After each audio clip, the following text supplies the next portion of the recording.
Blaine Fowler is here. I'm going to call you Bane from now If we're on. going to call him the Zogs, then we might as well call me Bane Fowler. Yeah, Bane. Fowler. While we're talking basketball, Blaine, we're going to spend plenty of time talking about football, but we should address what happened at the West Coast Conference tip-off, the media days yesterday. BYU picked to finish second. Tyler Haws, Kyle Collinsworth named to be the first teamers. What do you expect? 10-man team. They were two. What do you expect from BYU basketball this season? I think they take a step forward this year because I think that the experience combined with depth this year allows them to win more games and to be more of a threat in the NCAA tournament. This is an NCAA tournament team, talent-wise. If they can stay healthy, we can knock on wood all over the place. Don't do that here. It didn't work. So what do I do? Knock on wood right here. Everybody across the nation, just knock on wood. If they can stay healthy, and I like this, and I think that Kaufusi is a piece of the puzzle that we were all unsure about. It's like, okay, what about at the 5 spot? What about a defensive presence at the 5 spot? And what about depth at the 5 spot? And he comes back from his mission at 6'11", and is just a beast when they're playing pickup games and decides to play basketball. I think he is the missing piece that takes them a notch up and allows them to compete with the Zags, or the Zogs if you want to call them that, but compete with the Zags this year. And of course Gonzaga is going to be. You can't not vote them first in the league until they don't win the championship, right? Plus they reloaded. They got USC. I can't even remember his name. USC's leading scorer and rebounder. They got Wilcher, a transfer from Kentucky. They got Arvydas Sabonis' kid. Who cares if he's any good? He's Arvydas Sabonis' kid. Is he like 9 feet tall and 500 pounds like Arvydas? The best passer ever. But it's a year where I think BYU closes that gap because I think they're going to be better inside, their experience on the outside, and they're going to add some shooting to the outside. The missing piece. Yeah, Chase Fisher. Is that your missing piece? Yeah, I think they needed more front court depth, of course, last year. But especially defensively, and I think Kaufusi can come in and he can defend lights out. He can be a dominant shot blocker in this league. And so that changes things defensively, and it allows the guards to play more aggressively on the perimeter and defend, because now you can push up on somebody and you don't worry about getting blown by. If you go up and you push up and you're defending the 3 and the guy puts a ball on the floor and gets by it, now you just trail him right to the shot blocker. So you stay right on his tail. If he pulls up, you're going to block the shot or cause problems from behind. And you just funnel him into Kaufusi, and the ball's going to get blocked. And that is a real luxury to have as a defense. Interior presence, shot blocker, changes the way you defend on the perimeter. So, and that's where BYU struggled last year. They could score, but they couldn't defend. And so they make, I think, a quantum leap defending this year. And then now on the offensive end, they were already good. Add some real good perimeter shooting to this team, and I think they're significantly better this year. Last basketball question for Blaine Fowler, our dual threat insider, college football and college basketball. Read option with Blaine. Yes, we're running the read option. True or false, Tyler Haws breaks Jimmer Fredette's all-time scoring record? Oh, what does he have to average to do? You guys have penciled this out. Like 20. I can't remember. It's less than what he's averaged the last 2 years. Then he will. Okay. Then he will. At the end of the year. So if it's, because I was going to ask you, because if it's like 23, 24, maybe not, because I think there's more scoring to be spread out on this team this year. There's more capable scorers, so he doesn't have to carry it as much, but I still think he'll average 20. Okay, let's talk football now. Our Twitter question, I won't have you answer our Twitter question right now. I'll give you a little bit of time to think about this through the interview, is if the BYU football season were a movie, what would it be? We'll ask you that last. I want to get your movie comparison before I just you go. thought of something, but I'm just going to save it.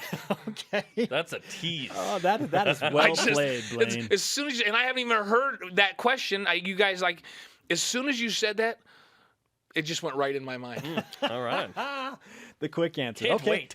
What in the world is BYU playing for right now as you see it? Well, I always hear people talk on the outside about, well, they're not in a league, so what are they playing for now? And once they lose a game, I mean, there were people saying they weren't playing for anything after they lost one game. BYU will never be playing for anything then. Yeah, ever. because undefeated seasons happen like every 30 years, right? Yeah. Or once every 100 years. Exactly. So that notion is a bunch of baloney. You're playing every game for respectability. You're playing to be the best that you can be.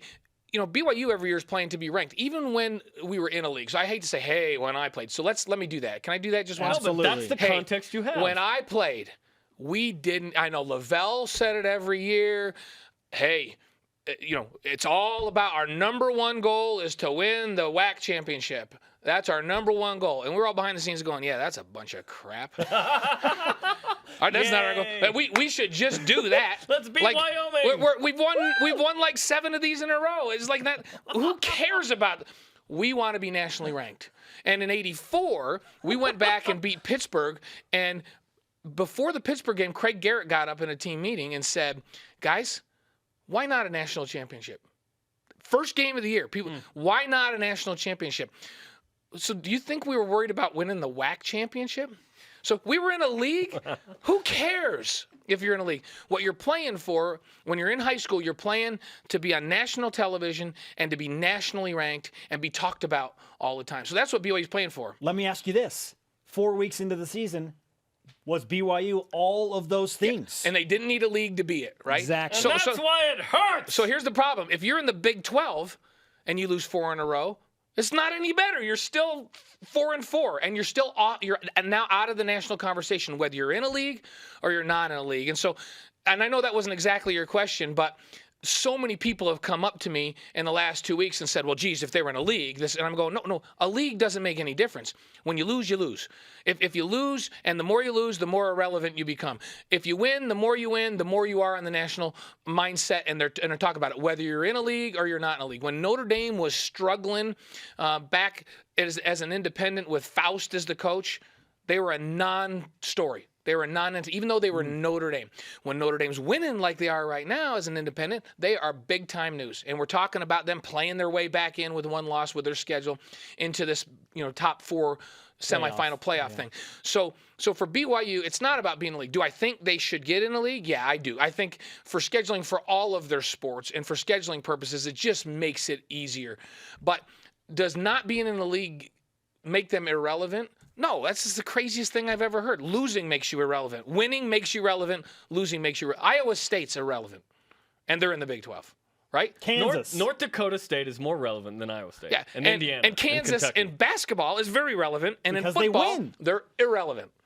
So BYU up to this point has not been irrelevant, but if they lose another 3 or 4 in a row, then they could be irrelevant. This year. Is the standard too high to where BYU fans are disappointed with 8 or 9 wins? No, with this schedule, they should win 10 games. They should have. Now last year is a different story, and next year's a different story. Next year, when you play, next year like a 9-ish you win play season? You play Nebraska, UCLA, and at Nebraska, at UCLA, at Michigan, and Boise State at home. And I think Boise State's back as a program.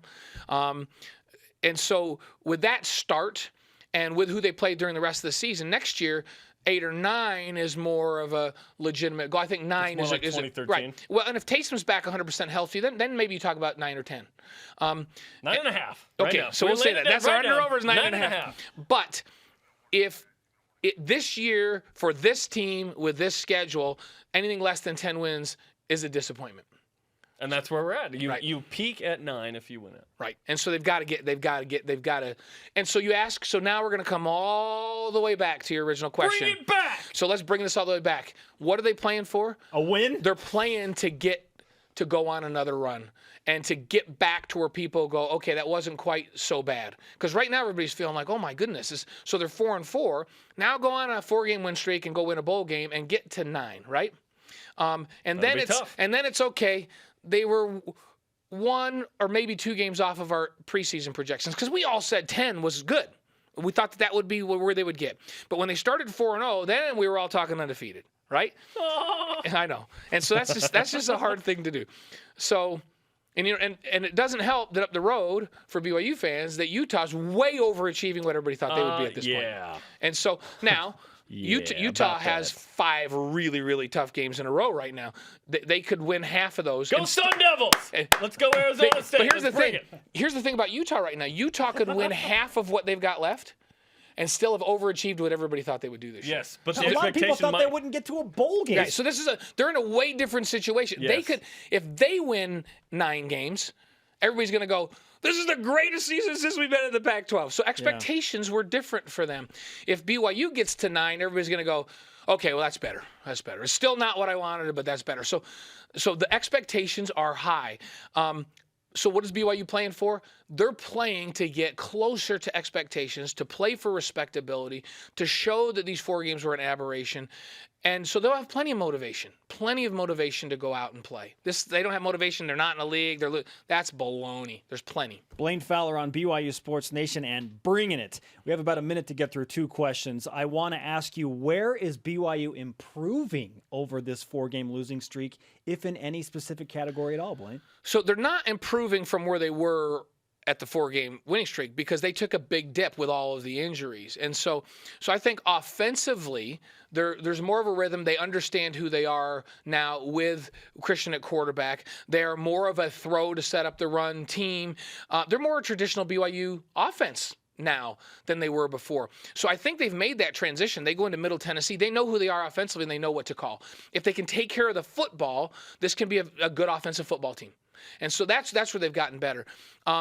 Defensively, they've got to fix some things like this week. And it's not about physical. So they're big enough, they're strong enough, they're fast enough to compete with the 4 teams they just lost to. Yes. But they've had so many assignment errors, and some of these assignment errors are by the same guys over and over and over again. And it's not just one guy, but there's just multiple big-time errors where they're giving up big plays. And for BYU over the years, these kinds of plays that we're watching right now, they didn't let them be big plays. They could defend and keep everything in front of them. They were sure tacklers, and they didn't make assignment errors. That's the hallmark of a BYU defense since Bronco Mendenball's been here. Bend, but don't break. Well, right now they're bending and they're breaking. And so they've got to fix the break part of it, and they've got to go back to a mentality where they're going to put people out on the field that don't make mistakes and that will come up and tackle. If you throw a 3-yard ball, it needs to be a 3-yard gain. You can't have a 3-yard ball, have a guy break 3 tackles and be a 70-yard gain, and you can't have a 60-yard bomb thrown over the top of you because Middle Tennessee will beat you if you let them do that. They've got enough skilled kids to do that. So it's got to go back to assignment sound, keep everything in front of you. If these teams are going to score, they need to drive 13 or 14 plays because they will make an error in 13 or 14 plays. But if you only make them have 3 and 4 play drives, they might not make an error in 4 plays, and that's been the difference. That's the difference between them being bad defensively and being very good defensively over the years. So they need to look real hard at who they got out there, and they've got to really go into teaching mode this week in practice. And if they get a sense that somebody that's out there is not getting it and is going to cause them problems, then you play somebody less athletic that will do what they're supposed to do, and that's what they've got to do. Sign me up, man. BYU Football 2014 as a Hollywood movie. It's the Rocky Horror Picture Show. I'm sorry. I just like when you said that, I'm like, it's like a horror movie right now. Yeah, we've had Jerry Maguire, Field of Dreams, Hunt for a Win in October, The Man Who Won Too Little, The Dark Knight Rises. Right now, we're trying to climb out of the prison, but we keep falling. Movie's not over. Rise up! So the movie's not over. So it's a Rocky Horror Picture Show right now because you hear all about it and you think it's great. And you go and you kind of are into it. And then about midway through, you're like, hey, I'm sitting in here with a bunch of freaks. What is going on here? This isn't that good. But hopefully it has a good ending. And I think I walked out of the Rocky Horror Picture Show thinking, okay, that was stupid, but I was okay with it. So that's how it goes.